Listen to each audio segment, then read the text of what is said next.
కొమరంభీం ఆసిఫాబాద్ జిల్లా వాంకిడి అంతర్రాష్ట్ర చెక్పోస్టు వద్ద ట్యాంకర్లో తరలిస్తున్న భారీ గంజాయి పోలీసులు పట్టుకున్నారు. మహారాష్ట్రలో ఎన్నికలు జరగనున్న నేపథ్యంలో తెలంగాణ మహారాష్ట్ర సరిహద్దు సమీపంలో వాంకిడిలో ఏర్పాటు చేసిన చెక్పోస్టు వద్ద పోలీసులు తనిఖీలను ముమ్మరంగా నిర్వహిస్తున్నారు. ఈ మీడియా సమావేశంలో జిల్లా ఎస్పీ డివి శ్రీనివాస్ మాట్లాడుతూ రాజమండ్రి నుండి మధ్యప్రదేశ్ వైపు వెళ్తున్న ట్యాంకర్ 3 భాగాల్లో వెల్డింగ్ చేసి ఉండగా అనుమానంతో డ్రైవర్ను అదుపులోకి తీసుకొని పోలీసులు విచారించగా ట్యాంకర్ మధ్యలో గంజాయి స్వాధీనం చేసుకున్నారు. గంజాయి స్వాధీనపరచుకొని డ్రైవర్ను అదుపులోకి తీసుకొని ట్యాంకర్ను పోలీసులు సీజ్ చేశారు. ట్యాంకర్లో పట్టుబడ్డ గంజాయి విలువ 72 లక్షలు ఉంటుందన్నారు. 145 ప్యాకెట్లు 290 కిలోల గంజాయి స్వాధీనం చేసుకొని డ్రైవర్ని అరెస్ట్ చేసి ట్యాంకర్ సీజ్ చేశామని వారు తెలిపారు.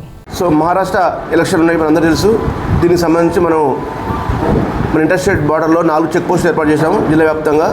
అవి కాకినాడ సబ్ డివిజన్లో 3 ఉన్నాయి, ఒకటి వాంకిడి దగ్గర మనం ఏర్పాటు చేయడం జరిగింది. సో ఈరోజు వెహికల్ చెకింగ్లో భాగంగా మధ్యాహ్నం ఈవినింగ్ 4 o'clockకి మనకు ఒక ట్యాంకర్ మా ఆసిఫాబాద్ సైడ్ నుంచి చంద్రాపూర్ సైడ్ పోతుంది. పోయినప్పుడు మన వాళ్ళు ఆపినప్పుడు వాళ్ళు కొంచెం అనుమానాస్పదం కలపడంతో మన వాళ్ళు పూర్తిగా చెక్ చేశారు. చెక్ చేసినప్పుడు మనకు ఆ ట్యాంకర్లో డ్రై గాంజా కనిపించింది. అది మొత్తం తీసి మనం చెక్ చేసి బయటకు తీసి దాన్ని వెయిట్ చేయించాము. దాని వెయిట్ దాదాపు 290 kgs ఉంది. ఇంకా చేసి నడుస్తుంది అది వెయింగ్. దాదాపు 290 kgs ఉంది. దాన్ని 72 lakhs వర్త్ ఉంటుంది, దాదాపు దాని వర్త్. దాన్ని మనం ఈరోజు సీజ్ చేయడం జరిగింది. అతను డ్రైవర్ విచారించగా మనకు అతని పేరు బల్వీర్ సింగ్ అని చెప్తున్నాడు. అతను డ్రైవర్ బల్వీర్ సింగ్, ఆయన మధ్యప్రదేశ్ చెందిన వ్యక్తి. అతనికి అరవిందో అనే వ్యక్తి పరిచయము, అతను మిడిల్ మ్యాన్. అరవిందో అనే వ్యక్తి ఎట్లా చెప్తే అట్లా చేస్తాడు ఇతను.